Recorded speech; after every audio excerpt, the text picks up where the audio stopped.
Hi, good evening everybody. It's 7 o'clock-ish, so we'll make a start. Just to do the introduction to our this evening's speaker. John retired in May 2013 after over 30 years working in the space industry, mainly involved in spacecraft engineering and project management. He began his career as an aerodynamicist. Thermodynamicist, I couldn't even read it then, at Rolls-Royce Aero Engines in Derby, where he became a member of the Royal Aeronautical Society over 50 years ago now actually. He also worked briefly in the nuclear power industry before joining what was then British Aerospace at Stevenage, working on communication satellites. During his career in space, he has been fortunate to have worked on most aspects of spacecraft engineering, covering design, development, manufacture, integration, test, launch and operations of communication and scientific missions, including the industrial management of the Beagle 2 Mars lander project in his early years. For the last decade at work, John was the European Consortium project manager for the mid-infrared instrument on the James Webb Space Telescope.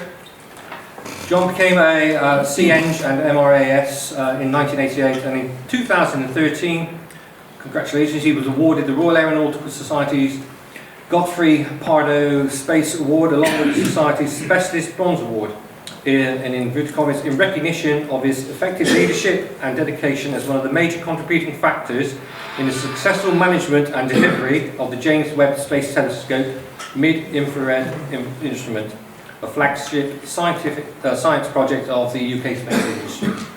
So following on to John's talks of the James Webb Telescope, the Beagle 2 Mars lander, Project Artemis, Space Travel 1, so this is John's 5th talk to the branch, Space Travel Part 2, and for those that want to hear, a very quick overview of Part 1.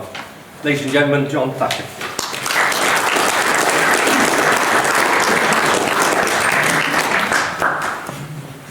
Thank you, Darren. Is this on? Can you hear me? No? Hang on. It's got a green light. I've got a green light. There you go. Is that better? How about the shy people at the back? Are you okay? Right. Well, good evening. Thank you for inviting me back yet again. I'm going to talk about space travel. So we're going to talk about out there. So the first question is, well, where does out there begin? And anybody recognise this image? It's the English Channel. That's London on the left, the bright light, and Paris is the big bright light on the right. But the interesting thing is there's the thin arc of the horizon and the edge of the atmosphere. So just where is space? And for anyone with a sense of deja vu, I'm recapping some of the Part 1 talk as an intro to Part 2. But if you're like me, I can't remember what happened 2 minutes ago, never mind about a year ago. So maybe nobody will remember. So I want you to imagine you have a magic car that you can tip up on its boot, a bit like the old De Chevaux when you could tip that over to do things on it. And you could drive vertically upwards at 60 miles an hour. How long would it take you to reach space? And the answer surprises many people because it's about 62 minutes. You reach 328,000 and a bit feet. It's actually 100 kilometres. And that is the current definition of where space begins, in inverted commas, above the Earth's surface, just over 62 miles straight upwards. But really, we ought to say outwards, because there isn't an up and down in space. So we have to think of it differently. For comparison, for those that don't know, and given most of the people here in the aeronautical business, you probably are aware, but if you're cruising across the Atlantic in an airliner, you're at about 35,000 to 40,000 feet, so you're about 11 kilometres or 7 miles above the Earth. But the bulk of the Earth's atmosphere is contained within the first 16,000 feet, and there's very little above 60,000 feet. But there just isn't a real edge of space. Nothing happens at 100 kilometres. It's a definition. And one way of looking at this is to think of a classic school globe and where the edge of space is. In actual fact, the software wouldn't let me make that green line thin enough. But the edge of space is incredibly close to the Earth. I like props, so here's a globe, and that scale is about 50 million to 1, to give you some idea. But space is really about numbers. And we need to think about altitudes and speeds quite differently to the average pilot or airline passenger, because we're in a totally different realm. Altitudes in feet rapidly become completely unmanageable, and speeds, when you talk knots, miles an hour, kilometres an hour, they're not far behind. So if we think of the International Space Station, the ISS, that is orbiting at 1.32 million feet and at a velocity of 17,000 miles an hour in round numbers. They are big numbers, but it's more handleable if we say it's 400 kilometres or 250 miles out or up, and it's moving at 7.7 kilometres a second. In the space world, we tend to talk about things moving at kilometres per second. And if you think about that, that's not far off 5 miles a second. So just stop and think about that. You could go 5 miles in 1 second. That's the orbital velocity. The geostationary orbit, where the communications and the TV broadcast satellites are, is over 117 million feet, which is nearly 36,000 kilometres. And the Moon orbits the Earth at an average of 384,000 kilometres. And as you move away from the Earth, the stable orbital speeds decrease. So the Moon orbits the Earth at about 1 kilometre a second. But what you may not be aware of is the Earth is travelling around the Sun at about 30 kilometres a second, or 58,700 knots if you wanted the aircraft terms. Of course, we're not aware of that, but we are hurtling around the Sun at 30 kilometres a second. But in fact, the Sun is orbiting the galactic centre at about 250 kilometres a second. At the same time, we're hurtling around the Sun, and the Moon is hurtling around us. Everything in space is moving and generally spinning. There are very big variations in numbers, and space travel is often talked about as if it's just one thing. It certainly isn't. The main differences are to do with the distances involved, the travel times to get there, and the technologies you need to achieve that kind of travel. And there are massive variations. So what I want to do, and this was what we did before, was look at 6 general destinations, if you like, and compare how long it takes to get there and what the distances are. So we're going to think about going to the edge of space. There's the 100 kilometres. Low Earth orbit, the International Space Station, for instance. Earth's backyard, if you like, our moon. Around our solar system, beyond our solar system, and beyond our galaxy. So take these in turn, the edge of space. And you can go there and back in just a few minutes, basically, tens of minutes. You're only going a few hundred kilometres, 100 kilometres up, 100 kilometres down. And I talked about that in part 1 and how you can do that. If we go to low Earth orbit, and here's the International Space Station, you are now going a few thousand kilometres by the time you've launched and tracked and joined up with the space station and come back. And we're talking several hours for a trip. Dana went through that before. If we come to our backyard, i.e. the Moon, it's hundreds of thousands of kilometres and several days of travel.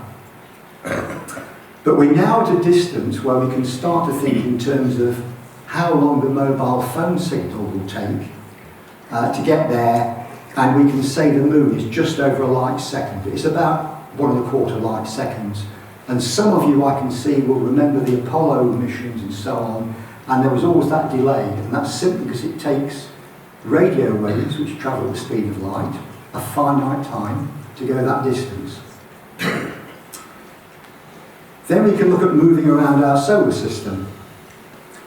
Now, though travel distances now are tens of millions or billions of kilometres or miles, it becomes academic at that point. And for the outer planets, we really need to think in terms of light hours. The outer planets are several light hours away. And travel times are months or years, depending on the planet and what you want to do. So, for instance, you could say, how long does it take to get to Jupiter? Well, the answer is about 6 years. But if all you want to do is fly past it and take some pictures, you could do it in less than 6 years. If you want to go into orbit and maybe think about landing on one of the moons, it's going to take you quite a bit longer because you've got to slow down. So just saying how long to go somewhere needs to be qualified. Once you get beyond our solar system, we're talking about interstellar travel. And the distances in kilometres is just meaningless numbers. We're now measuring in light years. And a light year, I'm sure a lot of you will know, is about 9.5 trillion kilometres, which is roughly 10 to the power 13. The nearest star to us is over 4 light years away. And travel times will be centuries and millennia to even just a few of our closest stars. So let me just think about this Proxima Centauri, the nearest star, just over 4 light years away. What that means is, if you knew somebody who lived on a planet near that star, you picked up your phone and dialed them, it would be just over 4 years before the phone rang out at the next star. It would then be just over another 4 years before you got a message back that said, sorry, wrong number. That's what it means. And we are so used on the Earth that light seems to be instantaneous. But light has a finite speed, and the universe is so vast that light takes time to go these great distances. So our galaxy is some 100,000 light years in diameter. And to travel across it would take tens of millions of years, and humans have only existed for a few tens of thousands of years. And this is just our galaxy. If we go beyond our galaxy, intergalactic travel, the numbers just become crazy. Don't even try to imagine journey times. So let me do a bit of recapping again. Edge of space. Said that's about 100 kilometres up, and on this diagram I've also put low Earth orbit, or sort of 250 miles, 400 kilometres up. But give you a better feel, I said this was on a 50 million to 1 scale. So obviously the engineers here can quickly divide 100 kilometres by 50 million, and the answer is obviously 2 millimetres. I can see most of you. That's about the thickness. Those at the back might not be able to see this very well. It's a piece of corrugated cardboard. Okay? Imagine if I could wrap the globe in that. That is the edge of space. Everything beyond there is space, and there's a hell of a lot of it. But we live really in this tiny fraction of that first 100 kilometres. If you put our atmosphere in there, you're basically wrapping a thin sheet of paper around the globe, and that's where we live. So space is space is very close, and most of what is around us is just space. Now, I did go before about you can actually buy trips to space already. So just to summarise that briefly, there are 2 companies will sell you tickets for a straight up and down trip to about the edge of space. You need at least $600,000, in fact it's probably more now, and the availabilities and schedules aren't very clear. And these 2 companies are Blue Origin, which is owned by Jeff Bezos, the Amazon billionaire, and Virgin Galactic, owned by Richard Branson. At the moment, Virgin Galactic are not flying. They are updating their spaceship, and they have rumours are that they might be going bankrupt. Nobody's quite sure. They won't start flying again until at least 2026, but they may not ever. But you can buy a ticket to go straight up and down. You get about a 10-minute flight and a few minutes of weightlessness with Blue Origin. I can't quote your price because you have to go on their website, register, fill in some details before they'll give you an idea of cost and waiting time. There is one commercial company that will let you buy private flights into low Earth orbit, or LEO as we call it. And the price tags are in the multi-millions of dollars. And this is Elon Musk's SpaceX. But they have flown a lot of crewed capsules where you can go into orbit. And they've done at least three private missions, another one about to launch, where people just basically buy a trip. And some of them are doing science, some it's not so clear. There's another commercial company that may be able to offer competing flights, but not for some time, and that's Boeing. And for those of you aware of the Boeing Starliner that was supposed to be the competitor with SpaceX's Crew Dragon, they had all sorts of issues. President Trump, of course, claimed 2 astronauts had been stranded on the space station, which is complete nonsense. They could have come back any time, but it's all to do with the politics of that. However, at the moment, there are some serious issues going on with the NASA budget and the Trump administration's plans, and it's not at all clear whether the space station will stay up till 2030 as planned or come down earlier, and what happens to Boeing's capsule isn't clear. And there is one commercial company, SpaceX again, that may eventually let you buy a private flight beyond low Earth orbit, but you probably need to be a billionaire, so it may not be too many of this audience, I guess. There are other possibilities to travel to low Earth orbit. There are already plans for private space stations. These are going to be capable of succeeding the International Space Station, which is to be deorbited by 2030, probably the latest. And a space habitation company called VAST, interesting name. It's an American company, of course. It's about 1 year away from being able to stake the claim as the first commercial space station in history. But there are other competitors. They're building hardware now. They're based in California. They've got something called Haven 1. It's a space station will launch on a Falcon 9 rocket. They're targeting May next year to launch it. It's designed to dock with the Crew Dragon from SpaceX, and there are plans for a much larger Haven 2 to be operational by 2032. But there could be a whole host of private space stations, and at some point you could probably buy the trip there. Prices have yet to be set, but it won't be cheap, I'm quite sure. So let's go on to space travel beyond the low Earth orbit. And we're talking about going to the moon and other planets in our solar system. Now, it's unlikely that most of you here will ever get the chance to buy a ticket for such travel, primarily because it won't happen for quite some time. But it might. So I'd like to give you an idea of what will be involved if that possibility comes about.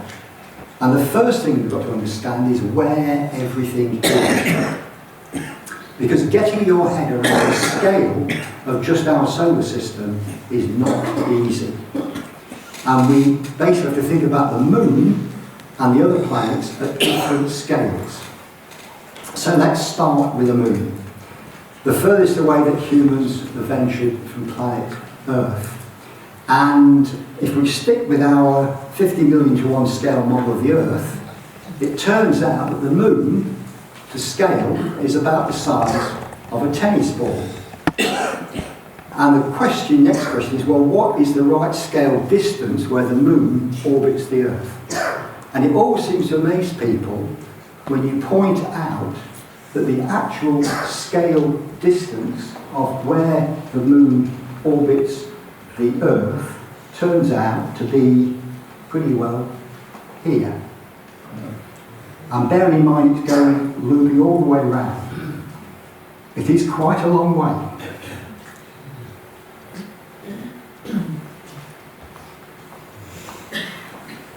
The only people who have actually been around the moon are the 24 Apollo astronauts who went, some landed, some just went round and came back. in the early 1960s, the late 60s, early 70s. And that began with Apollo 8 at Christmas 1968, an event I can remember well. And one of the iconic pictures was Earthrise. They took it, I'm not sure it was actually Christmas Day, but it led to this statement: we went to find the moon, but what we found was the Earth. This was a dramatic impact on humanity.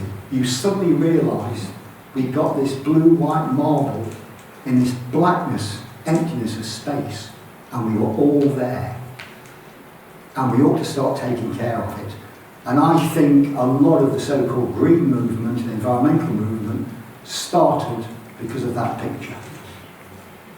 Now, the moon is not a day trip. When the Apollo spacecraft left Earth, they were travelling about 11 kilometres a second, or if you like, 25,000 miles an hour, 40,000 kilometres an hour. Despite that initial velocity, it still took about 3 days to get to the moon. You've seen the scale distance, it's not surprising. Now, Earth's gravity was slowing them down most of the way, but nevertheless, it is not a short trip. We're already at the point where the numbers, 384,000 kilometres or 1¼ light seconds, probably doesn't help visualise the reality, and that's why I took the moon over there. As I said, it was 50 million to 1, and that gives us a starting point for our travel. So fly me to the moon. It's not currently an option for humans. There is only one vehicle today, ignoring Apollo historically, that has flown in deep space, i.e. beyond low Earth orbit. There's only one vehicle that can transport people to the moon and, much more importantly, bring them safely back to Earth. And that's NASA's Orion multi-purpose crew vehicle, which is part of the Artemis Return to the Moon program. But as I said, it may be cancelled after 3 flights. The Chinese are almost certainly working on a similar vehicle, but they have total secrecy. We probably won't know about it until it's launched. I think there's a distinct possibility the Chinese could beat the Americans to put boots back on the moon. But it's important to note that the systems we currently have to ferry astronauts up and down to the space station are completely unsuitable to be deep space vehicles. And the reason for that is a bit of basic physics. If you're in orbit around the Earth, you're doing just under 8 kilometres a second. When you come back from the moon, you're doing about 11 kilometres a second. Kinetic energy is half mv squared. You square those two numbers and you've got about twice the energy, kinetic energy, when you come back from the moon as when you come back from low Earth orbit. And basically, you've got to design the spacecraft from the beginning to deal with that heat load. You can't modify something that's only been designed to go into low Earth orbit. And you basically burn up if you try and use one of these low Earth capsules to go to the moon. Say a few things about the Orion capsule. It's partially reusable, not totally. There's a crew module, that Lockheed Martin are the prime contractor for that, and there is a service module provided by Europe, actually manufactured by Airbus Defence and Space. Now, Orion is capable of supporting a crew of 6 beyond low Earth orbit, and you could last for up to 21 days docked, or 6 months docked to the space station, for instance. It's got solar panels, an automated docking system, what they call a glass cockpit, nothing like the old Apollo days. And the European service module is an absolutely essential part of that, and it's the key to making operations an extended nature. And although it's compatible with other vehicles, Orion is primarily intended to launch on the Space Launch System, SLS. Again, that may be cancelled after 3 flights. We don't know. All the budget plans are in the air. And this is an artist's impression of the Orion capsule. That's the conical bit at the right-hand side, and the European service module at the back. And this is an actual photo taken with a little camera on one of the wings of one of the solar arrays of Orion during the first flight of Artemis 1. There were no people on this. It was launched to go around the moon and check things out. But it has flown. once. The second launch is nominally next year, but nobody's quite sure how it's going to go. Now, they did have some issues with the heat shield on the first flight. There's been a 2-year investigation into what they called unexpected performance. This was December 2022. And what they found was the heat shield charred in quite an extensive and unpredicted fashion during re-entry into the Earth's atmosphere. They now think they understand the problem. It's related to buildup of gases within the heat shield that makes pressure pockets that blows bits away. So instead of ablating gently to dissipate the thermal load, it's just coming off in big chunks. They have got a reformulated material. They will use that on Artemis 3, which is nominally the moon landing. Artemis 2 next year is just to fly astronauts in it, go around the moon but not land. However, the Artemis 2 heat shield is already made the same as the Artemis 1 heat shield, and in fact it's being fitted to the Orion capsule. So what NASA have decided is, even though they know there's a problem, they will fly Artemis 2 as it is in 2026 and modify the re-entry dynamics to reduce the heating rates. So if you're one of the astronauts on there, you've got to trust these guys know what they're talking about. There are alternative spaceships in development. SpaceX has this massive Starship, which is actually the Starship spacecraft itself and what they call the Super Heavy Booster. It's in development, but after 2 years and 8 test flights, the reusable upper stage has yet to reach orbit. And there have been a few spectacular failures, but also some spectacular successes. It's a very difficult thing to do. It was designed as a deep space vehicle. Mars was the ultimate goal. And Elon Musk envisages flights carrying dozens of passengers there ultimately.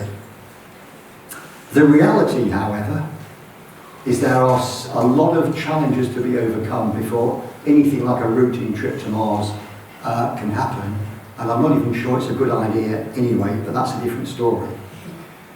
But in addition to getting the Starship into orbit, never mind about out of Earth orbit, they're modifying a version to act as the ferry craft between lunar orbit and the lunar surface. And that has yet to be built and tested. And to achieve it, they've got to also have a fueling tanker in Earth orbit that will have a lot of tanker versions going up to fill it. And how that's all going to play out in the current turmoil in NASA is not at all clear. But I think the idea that Artemis 3 will land astronauts on the moon in 2027 is looking pretty shaky. And to give you some idea of the size of these things, is a set of rocket patterns. Starship is on the left, and that is, to give you some idea, about twice the liftoff thrust of Saturn V, which is the third one along from the left. The space shuttle looks tiny in comparison. The next one is the Space Launch System, which is the current NASA plan to launch Orion, and Orion capsule is on the top of that. Compare the size of the Orion capsule with the size of the Starship, which is the black thing on the top of the left. You can see the scale is just staggeringly different. For those interested, N1 was the Russian moon rocket from the 1960s. I think it blew up on its first test flight and was never used again. And New Glenn is Jeff Bezos' Blue Origin heavy lift rocket that's made its first launch. So we need to change scale, because the chance of Joe Public being able to buy a ticket for a seat on Orion anytime soon is basically zero. But I think travel to the lunar surface or into lunar orbit is very likely to happen within the next decade. May not be for everybody yet, but it is going to happen, I'm sure. But travel beyond the moon, we're in a totally different ballgame.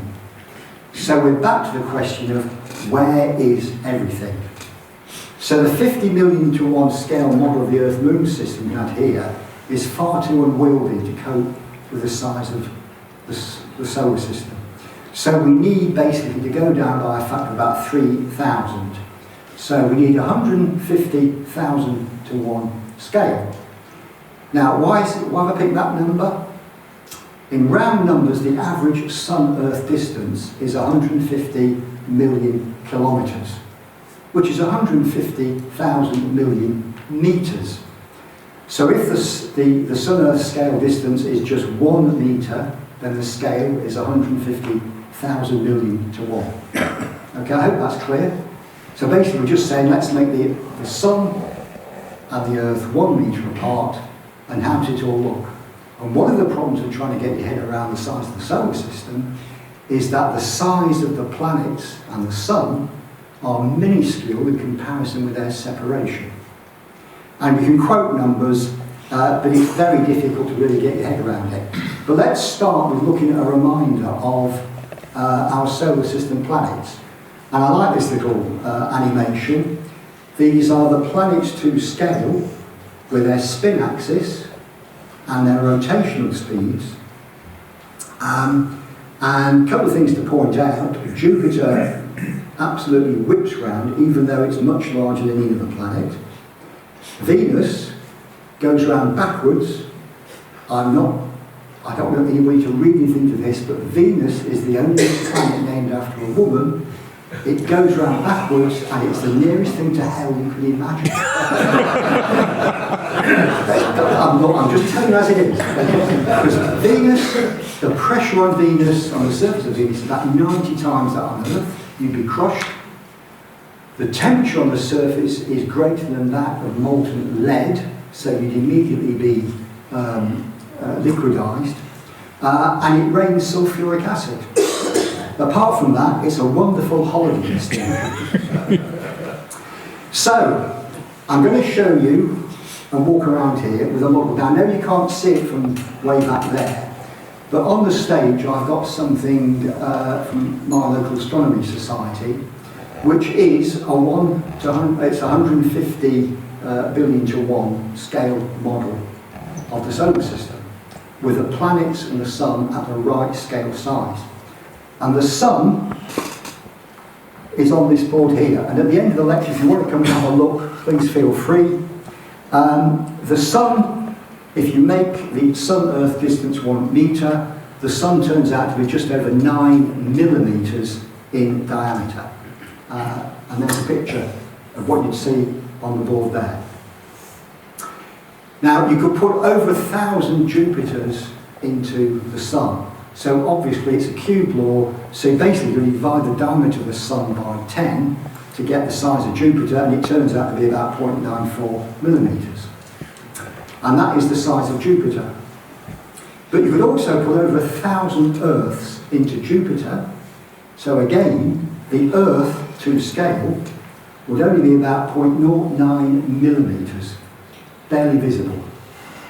And the Earth is just here. Here's the Sun, here's the Earth, 1 metre away at this scale distance. And on that plaque we've marked where the Moon is to the same scale, and also where the James Webb Space Telescope is, which is about 4 times further than the Moon, out at the L2, the second Lagrange point. So if we bear in mind, we think the Moon is quite a way away. The Moon is just a tiny step on this little panel here in comparison with the rest of the planets. So what I want to show you is where everything else is. So if the Sun is here, Mercury, the innermost planet, is here. Venus is here going around backwards. Here's the Earth, and here's the average distance of Mars. Mars is quite an elliptical orbit. Jupiter, we then have the asteroid belt, which despite the science fiction images of spacecraft weaving between all these rocks, it's nothing like that. They're way apart. Lots of spacecraft have flown through the asteroid belt and never hit anything. But the asteroid belt occupies a gap between Mars and Jupiter. But Jupiter is here. And you think of the Earth and the Moon down there. So when we talk about going to Jupiter, this is a huge difference.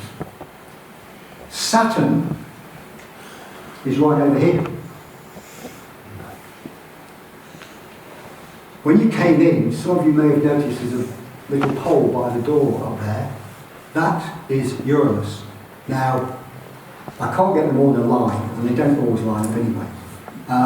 They all orbit in roughly the same plane, so we slightly have a plane there, but it's not far off. If you signed in on the table, some of you may have noticed Neptune on a pole on the table outside. And anybody who's intrigued, if you wander over past the tank just beyond the tables, you will find the average distance of Pluto, which of course is not a planet. And Pluto has a very strange orbit. Sometimes Pluto is actually closer to the Sun than the planet Neptune, and which is about 30 times the Earth distance from the Sun. But sometimes Pluto is as far as 50 times the Earth distance from the Sun. So where it is outside, if you want to have a look when you go out, that's the average position of Pluto. But it's also odd in that, whereas all the planets basically circulate in the same plane, what we call the ecliptic plane, Pluto's orbit is inclined at 30 degrees to it. And if Pluto is a planet, we've got to make dozens of other similar sorts of rocks and bits planets as well, which is why it's no longer a planet. So I hope that gives you some sort of visual impression of where everything is, and why when we say space travel, it's a meaningless term. Space travel where is what matters. And then, I said, look where the planets are in relation to the Moon. They rarely line up, as I said. Communication times can vary widely. So if you're trying to talk to a spacecraft going around Saturn, let's say, like Cassini was, the Cassini spacecraft, but the Earth might be the other side of the Sun at that point. So you've added another 8 minutes, or 500 seconds more accurately, to the communication time. The only planet for humans realistically to get to in the near future is Mars. And that is by no means easy. And Mars is here, here's the Earth. Mars is a lot closer. Venus, don't even think about trying to go there, and Mercury is just too hot, too close to the Sun. A round trip to Mars currently means a voyage of up to 3 years, and there is no escape pod as there is on the International Space Station. There's always a capsule dock, whether it's a Russian one or an American one. If there's a problem on the International Space Station, the astronauts can abandon ship pretty quickly. If you're on your way to Mars, there is no way to get back. You've gone for at least 2.5 years, probably 3. Two of the big issues are radiation damage on the trip over and back, and whether we can achieve a completely closed loop ecosystem. Those are two of the really big issues. But there are other considerations which haven't yet been really sorted out. So what we call the Martian regolith, if you like, the dust and dirt on the surface, how that impacts humans, and you've got a 6 to 9 month voyage trip each way, plus you have to stay on Mars or in Mars orbit for at least a year, more like 18 months, because you have to wait till you get the next return opportunity for Mars, what we call an opposition. They only occur every 26 months. Let me just say a couple of things about the first two issues. If you're travelling through space, you are subject to constant bombardment of cosmic radiation, some of which can be very high energy. Most astronauts have had damage to their eyes because of cosmic rays going through. But the worst problem is if the sun releases a major solar flare, and if it's heading in your direction, there's nothing you can do about it. We've had instances on Earth where big flares have hit it, you get great aurorae, they can knock out communication systems, they can knock out satellites. But the radiation you get at that point is very strong. And there are people who think that whatever you do, you could send a mission to Mars, the crew will probably arrive radiation damaged, and they're not coming back for another couple of years. So that's one consideration. And then in terms of a closed-loop ecosystem, they've done all sorts of experiments on the space station, but they're constantly resupplied and they're constantly ditching waste overboard. And people have done simulations on the Earth. There have been a number of attempts for people to live in a closed-loop system, but none of them have ever been totally self-sufficient. They've always had to have some intervention.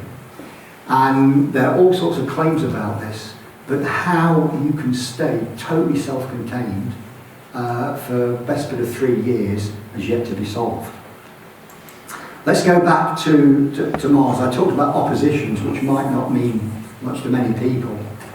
But Earth's orbit is not far off circular. It is a slight ellipse. Mars's orbit is quite elliptical.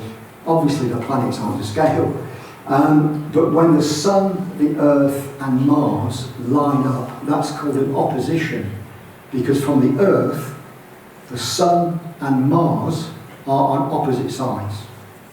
And when they line up, is a good time to try and travel between the two. But they're both orbiting, and Mars takes almost twice as long as the Earth to orbit one. So a Martian year is roughly twice an Earth year. And realistically, you have to go when there's an opposition. But you can see the picture there. You've got Mars at its closest to the Sun. It's a perigee, and that will be a short trip. But the next opposition will be when the Earth and the Mars have moved around a bit further, and the distance will be further. So the travel time is very much dependent on when you go. And really, it's only every 26 months you consider going to Mars, which means if you're going to be away, you've got to wait 26 months to get back. Mention Martian dust.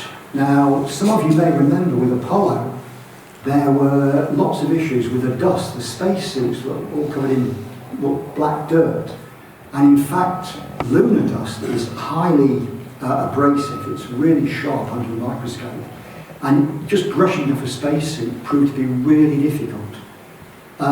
Martian dust is likely to be fairly similar. It's dust that's been basically ground down by the action of ultraviolet radiation and cosmic bombardment.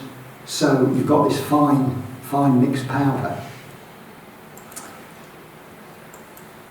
Now, there will be lessons from what they've been looking at in terms of the Apollo results, but there is also a concern that's not been very well broadcast, that the Martian regolith, to use a technical term, it has got small concentrations of calcium perchlorate and magnesium perchlorate, and these are based on measurements from different landers on Mars. Now, it may be 1% or less, but nevertheless, high and repeated exposure to perchlorates can affect your thyroid, red and white blood cells, and kidneys, to name a few. And the other thing is, they're oxidizers, so they can be an explosive hazard if too much gets together in one place. So this is something that hasn't really been thought through. But if you're on Mars and you go out for EVA, as they call it, extravehicular activity, and you come back and you can't get all that stuff off you, gradually you're going to introduce it to your living quarters. So it's another thing that's got to be thought about. There are a lot of dust devils occur on Mars, and they can they create small dust storms. But every few years, there are global dust storms on Mars, and literally the entire planet is enveloped in a global dust storm. That would not be a good time to go out for a stroll. Now, space travel and hibernation. Humans require a lot of air, food and water, plus waste disposal for most of that stuff. So long duration trips need a great deal of provisioning. That's basically mass and volume, the things that drive spacecraft design. You're always trying to get the mass down. There's also the need to occupy the minds of the travellers, because if you're making a 9-month transit from Earth to Mars in what might not be that big a space vehicle, there is the possibility of tension with your co-travellers. And we have to think about that. So hibernation, or as the sci-fi people like to say, suspended animation, would be of great benefit. And it may not be known, but NASA are doing or funding some trials on this kind of thing. But let me stress, this is not a cryo-freezing of Star Wars and other science fiction things. They're basically trying sedatives, letting people sleep for maybe 20 hours a day. So your food and water consumption is reduced, as is your output of those things, and you get induced a low heart rate, light sleep. And what they're finding is this could lead to reduced muscle loss, because muscle loss in weightless conditions is also a major concern if you're travelling for 9 months.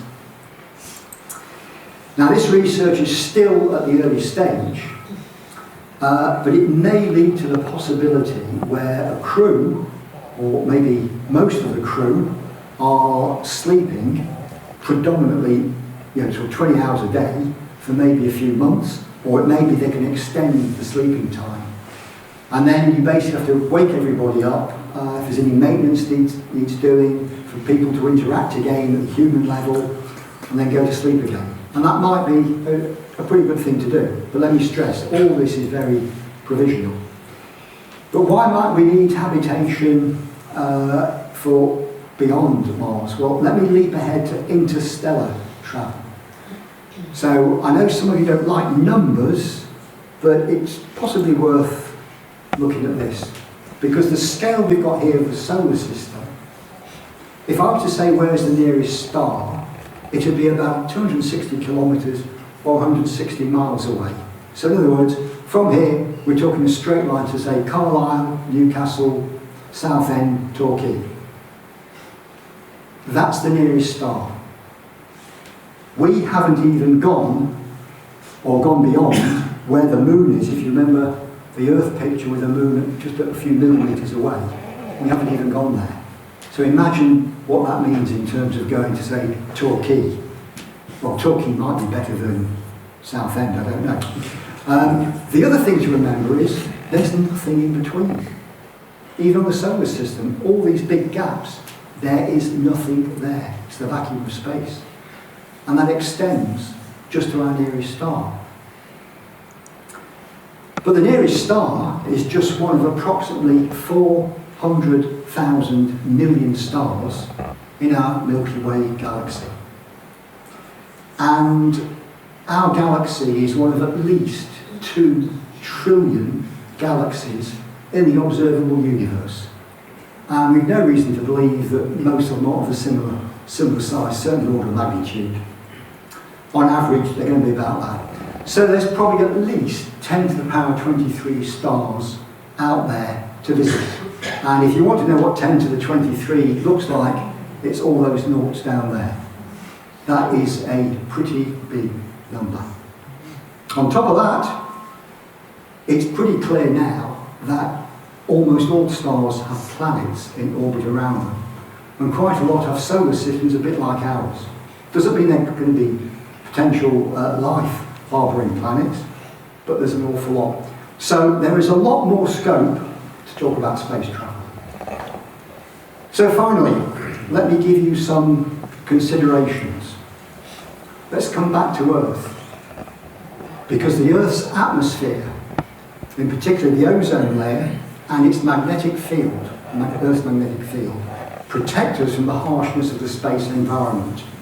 We don't give it a second thought. You may be aware that even one long-haul airline flight gives a measurable dose of radiation because you're so much higher out of the thick atmosphere, cosmic radiation is coming in. I'm not saying it's significant, but it's a measurable dose of radiation on a flight. Space is a very dangerous place. It's deep vacuum. There are massive temperature variations. There is intense radiation. And I'm talking here about ionizing radiation that can basically, say, knock the electrons off some of the atoms in your body, and deep penetrating radiation that can do all sorts of deep tissue damage. And those radiation levels fluctuate wildly. If there's a coronal mass ejection from the sun, and that's going through your spacecraft, you can't do anything about it. You're going to get massive doses of radiation. You get significant muscle and bone wastage during long duration weightlessness. And of course, there's also the possibility of going mad in cramped conditions, especially if it turns out you don't like the rest of the crew, which is possibly a good reason for having hibernation. And just getting into space is risky. No launch vehicle is perfect, and I say to people, a rocket is a controlled explosion. If you lose control, what is left is an explosion. It's a risk all astronauts, all spacecraft have when they're launched. Nevertheless, it would be wonderful if everybody could actually travel into space and see the Earth as it really is, without any of those lines on the maps that we call borders, because they don't exist when you look down from space. And I'll leave you with that thought, because we are in a pretty dodgy situation right now. Thank you for listening.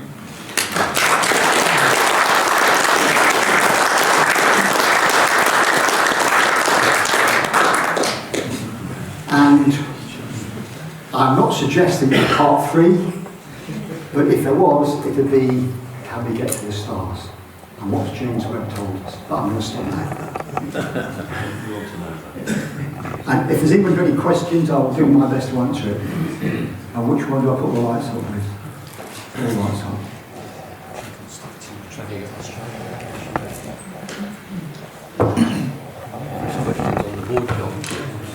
The first question's on the board. Oh, right. As nobody else is asking the question. Well, I can't, having worked on James Webb for so long, the mid-infrared instrument. I don't know how many of you heard a few weeks ago, a Cambridge research team had found some interesting chemicals around a star 134 light years away. Now the media, in classic media style, blew this up and hyped it and got it all out of proportion, because the people doing the research very carefully said, we are not claiming to have found life. What they said was that we have taken some more data from James Webb, and the possibility of this being significant has raised enormously. It is not at the status right now, it's scientifically, statistically a firm conclusion, but it's made a huge difference, and in a few years' time, they'll be doing more data. It is possible what they are seeing are chemicals that, as far as we know, can only be made by basic biology as on the Earth. They can detect these chemicals. It may be there's a way of making them without biology, and that's got to be researched as well. But the interesting thing to me was, what they said was, we got this data from James Webb in a matter of hours of observation. It could not have been anything else that would have taken months or years to get that amount of data. But James Webb could actually look back 134 light years. So in other words, if you pick your mobile phone up and rang somebody on that planet, it take 134 years for the signal to get there, and 134 years for somebody to ring back saying, yep, we're here, we're alive. What are you going to tell people? And basically, it lined up, the planet lined up with the sun and a line of sight, and the light from the parent star came through the planet's atmosphere into James Webb. It did spectroscopic analysis, and the way it can do things with such fine resolution and such speed is absolutely staggering. And a lot of the astronomers who are skeptical because basically they still can't get used to the fact we've got this amazing tool out there. Anyway, that's an advert, so I'm going to stop there because I'm proud of that. Do you think there's any chance where we'll see some form of mining in space, like on the moon? Yeah, there are a number of American companies already making plans. So there's mining on the moon. Helium-3 is one of the things people are interested in. A lot of people talking about mining asteroids. These things are not going to be easy, but people are really working on it. I can see it happening. And it will be a shame if we ruin some of these other places. trying to get some perspective, picture of perspective in all this, these figures. What's the name of the layer that's 100 kilometres above the Earth? There isn't a particular layer there. No, what's the name of it then? Oh, sorry, it's called the von Karman line. The what? Von Karman, named after Theodore von Karman, Oh, yeah. who was a major aerodynamicist, did a lot of research back in the 50s and 60s. It's called the Karman line, Karman. Yeah, you didn't say that though, did you? You said, I don't know, the biosphere, there's something up there that finishes or begins at 100 kilometres. No, there's nothing that changes at 100 kilometres. It's a definition. We say that is, there's bits of atomic oxygen and other things flying around. Are you talking about closer the ionosphere? Yeah, it's 100 kilometres above the Earth. Yeah. And it's that name of that, it's just a distance, that's all, or it's a sphere, and you go to Yeah, it's basically, it's a sphere around the Earth, yeah. and it's called the Karman line. Oh, okay. Yeah. So at what altitude then is the low Earth orbiting? So we're going out. Oh, okay, you're going higher than that. Yeah. You're now talking, you can't really orbit much below 250 kilometres, about 300 kilometres, because there is odd molecules and atoms that will slowly degrade your orbit and you'll come down. So you need to be, typically the space station's about 400 kilometres or 250 miles. The Hubble Space Telescope's at 570 kilometres approximately. But low Earth orbit is very broad definition. It can go out thousands, a few thousand kilometres. And there are so many spacecraft out there, it's getting quite worrying as to what happens when collisions start. Okay, and one other question. How far, what's the altitude of the geostations, the circle of geostations? Geostation's 36,000 kilometres in round numbers. 36,000. Yeah. So what is the geostation? What is the Geostationary orbit is where, if you put a spacecraft there, it goes around the Earth at the same time as the Earth rotates. So it appears to be stationary from the Earth. And 3 of them can talk to each other and go all the way around the globe. Ah, yeah. Oh, thanks. Okay? Yeah. So, sorry, you want to back there? Yeah. Yep. So I'm a good person to ask about the James Webb telescope. That didn't the rocket that launched it have a very good getaway position? Ariane 5. Ariane 5, yeah. So it's got fuel can last a good Yeah. amount of time. Yeah, the Ariane 5 was so accurate in its projection, they didn't use any fuel for orbital manoeuvring, trajectory correction on the way to L2. So instead of about 10 years worth of fuel when it got there, it's got 20 years of fuel. Yeah, so is it 20 years now? So then Yeah. 10 years. But it could be No, the nominal design life was 5 years, with a view to it should operate for 10. They fueled it so it would do up to 10 years, but there was so little fuel used for manoeuvring, they've got 20 years worth of fuel. And it depends, these things, it depends what kills it, because you're always going to be hit by micrometeoroids, solar rays will degrade, cosmic radiation will kill some of the electronics, and various things kill, but mechanisms are usually another one that tend to fail. But we don't know, it could go for 20 years. It may, as you learn how to operate a spacecraft, you find ways of working around problems. You know, they kept Hubble going for way beyond what people thought was possible. And what happens to objects in L2 when it runs out of fuel? Where does it end up? It's basically going to have to stay there, but they will move it well away from where anybody else may go. But you can't bring it back. The other thing is you push it just beyond L2, and solar radiation pressure will gently send it away from the Earth. Sorry, there's another question somewhere. Apologies if it's a silly question, but you're talking about the possibility of going to Mars, which sounded pretty fantastic. almost literally fantastic. At what point would you be using fuel when going to Mars? You basically launch, you get to escape velocity, you put on a transfer trajectory. You don't need a lot of fuel. You need the fuel when you've got to brake to get into Mars orbit. So you're not burning up the rocket, you couldn't carry enough fuel. But basically you're kicked off from the Earth and cruise. Right. So when you get to Mars, how much fuel would it take to slow down compared with how much fuel it takes to get into geostationary? Well, it depends on the size of the spacecraft, which particular trajectory you're on, which position you've gone at. But you would, I don't think I'll give you the exact number, Tony. No. You would need a certain amount of fuel. And of course, you've got to have the fuel to then escape from Mars orbit and head back to the Earth. And then you've got to brake to come back to Earth. And is it the same level of difficulty to get into escape orbit from Mars as it is to get into Mars escape? has got much lower gravity, so you need less fuel. But Okay. then you come into the Earth and you've got to slow yourself down.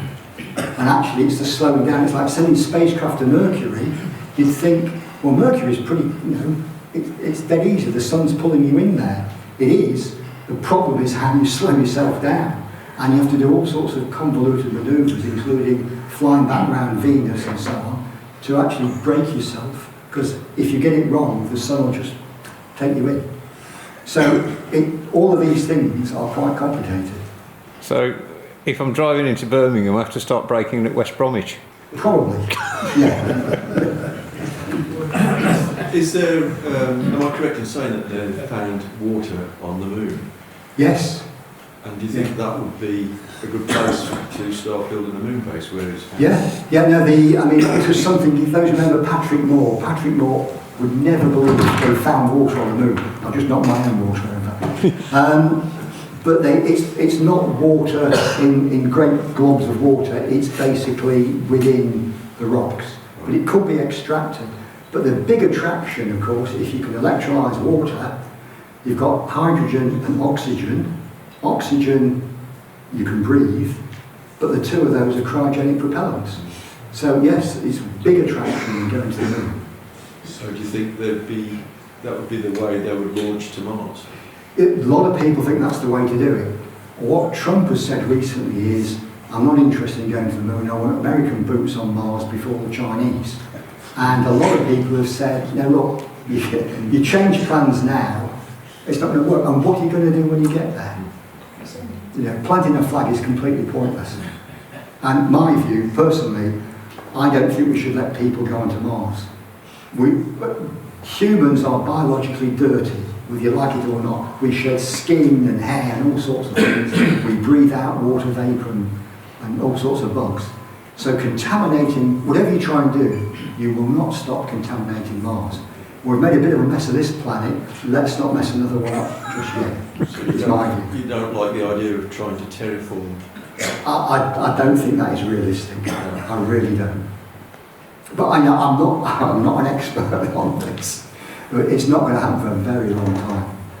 And somebody said, I think it was Elon Musk said, I want to die on Mars, but not on the landing.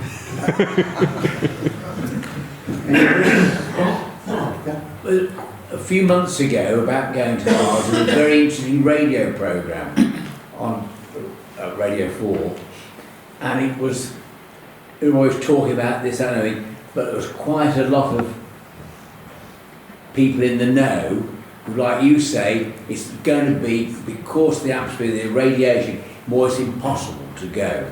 Yeah. And it's a non-starter, really, to people to think they'll be able to get to Mars in a long, long time, if we ever do. And like you say, highly dangerous. Yeah. No, well, thank you for pointing that out. Yeah, I think the radiation issue is just bypassed by the enthusiasts. Yeah.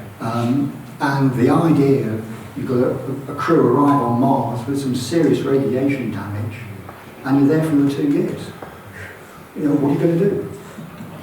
And would you even get the spacecraft back to the Earth? Who knows? Well, if Trump was very keen to plant a flag, he could Send it. Oh, sorry, I was being a bit political, but it might be a good little trick for him. Yes, I think that's John, just to add to that point about the travel in the UK and around the planet here, my daughter flies for British Airways, and I can't remember, it's either 600 or 800 flying hours a year. It's a maximum, something like that, being up there. Once you get to that limit, that's it. Yeah. So that's just the radiation they're getting in, they're to absorb on our planet now for British Airways. Yeah, it's a big issue. So, there's a question over there? Yeah. John, Oh, sorry. is there any like international agreements about where satellites go? Yes, the big agreement some years back was that everybody basically agreed that at the end of its life you would dispose of a spacecraft in low Earth orbit. You try and bring it down to a controlled re-entry somewhere safe. If you say at geostationary orbit, we have to keep enough fuel for what's euphemistically called the graveyard burn. So at the end of life, you light the blue touch paper and the spacecraft gently moves away beyond the geostationary orbit and is basically just floating there. It won't come back in any conceivable timescale. But yeah, people do agree about what should be done. The big problem we've got now is a lot of these huge companies trying to launch massive constellations of tens of thousands of spacecraft to provide essentially internet in the sky. And if they start colliding, we could have a major problem. And that is a really big issue. Do they sort of agree where they go? There are agreements of where spacecraft go. There's a thing called the International Telecommunications Union. So it gives you orbital slots and it gives you frequencies for communication, and both from the satellite to the ground, from the ground to the satellite. And all these things are coordinated through the ITU. Yeah, that's been around for quite a long time. What about the military? Do their own thing? What about the spy satellites and stuff? Spy satellites is, yes, interesting one. They have to be aware of what's going on. I don't know how it works with what they do with the ITU, but there will be certain bands where you're not allowed commercially to operate. But for instance, NORAD, the North American Tracking Agency, are monitoring tens of thousands of spacecraft and space debris all the time. And the International Space Station quite often has to do a manoeuvre to avoid potential impact. It's getting more and more frequent. So, is it a question down here? Talking about Mars, and obviously the main restrictions are the radiation issues. Surely there's been some research into some sort of shielding. Oh yeah, it's very easy. You could use lead. It's just not very efficient to launch a few tons of lead. There is, people have looked at these things, but for instance on the space station there's an area they can go into if they think they're going to be hit by a major radiation. There's a refuge area, yeah, where you've got no shielding around you. Yeah. I mean, one thing, if you've got to take a lot of water, water's quite good because it's heavy and it's space, yeah. So, for instance, the spacecraft that go to Jupiter, orbiting Jupiter, the radiation is incredibly intense at Jupiter, and they shield the electronics in, I think it's almost centimetres of titanium or other metals to try and cut down the radiation in the electronics, because basically at the end of the day you get fried. But there's a possibility of shielding. It's just overcoming the weight. Yeah, the weight penalty is just enormous. And the levels of radiation you can get are just overwhelming. You also alluded to Mars and the fact that, it's completely a waste of time. Because, well, that's what I think as well. Yeah, I agree. And money. Yeah. So it's purely to do with kudos and politics and everything else. But fundamentally, I can't see what they could achieve by mining or whatever in Mars. Your description of it as well. It's obviously a potential hazard. I think, if you listen to Elon Musk, his idea is we're going to destroy the planet, and anyway, the sun will eventually die, and the Milky Way will collide with the Andromeda Galaxy. Now, those things are about 4 to 5 billion years away. So I don't think there's a great rush right now. He'd like to set up some sort of colony on Mars, but the thought of them all being clones of Musk is pretty horrific. He has been busy, though. Yeah, he'll be busy. I mean, I think Mars is interesting from was there life on Mars? It is still possible there is microbial life subsurface, and looking for that, I think, is important. But you can do it remotely. And what you can do with robots these days is way beyond what you could do even 5 years ago. And people just need so much mass and support. It's crazy. Yeah, I used to be, having grown up with the space race, as it were, I was hard over on, you can't be putting a pair of boots on the ground in a human being, because they can look at things and make connections a machine won't. But actually, what you've got to realise is it's just the wrong way of doing it. Sorry, was there a question over there? Oh, sorry, so I'll take one here. Moment of levity. Geostationary orbit, if we push dead spacecraft out into space, could we be accused of cosmic flight? Well, yes, except remember the model. And please feel free, do I need to stop down? Or, you've got to look at the Earth on here and where the Moon is. And the geostationary orbit is much closer to the Earth. The debris is going to be a long time before it gets anywhere. And if you think of the two furthest spacecraft from the Earth, the Voyager probes, they have left the influence of the solar magnetic field and radiation, but they will be tens of thousands of years before they get anywhere near another star. Yeah. You know. And if anybody wants to complain, they can bring it back, I guess. just one other point. The Starlink system, which is throwing hundreds of satellites. Thousands. How is that managed? What happens to them, and how do they avoid one another? Well, they've got a lot of controllers, and once you get these things going, it's pretty predictable where you're going to be. And again, it's all got to be coordinated with, in an American case, it's I think the Federal Communications Commission. But I do fear that with so many coming along, and tens of thousands more planned, we could end up making near-Earth space impossible to get through. Yeah. And that would have all sorts of impacts. Yeah. Sorry. Just going back to the problem of radiation, isn't it? I mean, the Earth has got a magnetic field around it which protects us. Couldn't it be done around a spacecraft? Except you've got to generate that field. So again, you're taking energy. I'm not saying it can't be done. I think some people have definitely looked at this. But again, if you think of the Earth, the fields sort of come out near the North and South poles. So the things that create the auroras, funnel and come down into the Earth at the poles. Well, it's not much use if you've got poles on your spacecraft and they come in at the ends. But yeah, people are looking at these things, but it is I think it's the killer issue.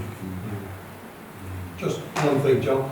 Your experience on your telescope and everything else, I mean, I'm sure you've been asked before, but has anyone seen anything mysterious out there, like alien life forms or anything like that? No.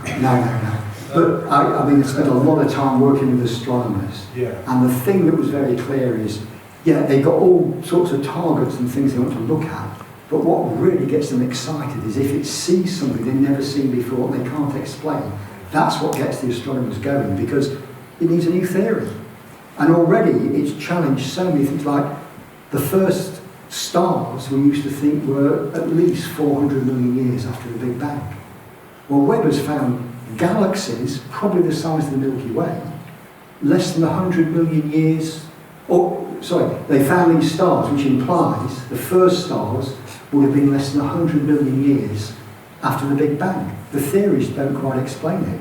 Another thing recently, they found a supermassive black hole in a nearby galaxy that people had always thought was there, but nobody could detect it for various reasons. And they turned a web onto it, and bingo, it finds this stuff very quickly.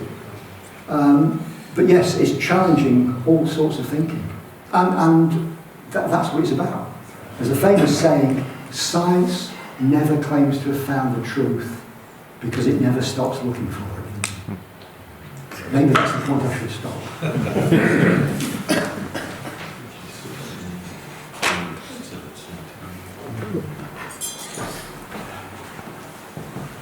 Ladies and gents, a very quick proposal of a vote of thanks. I've personally always considered my membership of the Royal Aeronautical Society to be a bit of a privilege, and to say that I'm in the same local group as John, our lecturer this evening, who has given us the most fascinating description of programmes that I barely understand the names of, let alone the details of what they're doing, I think really kind of emphasises the fact that we are privileged to come together on a monthly basis and learn about things like this.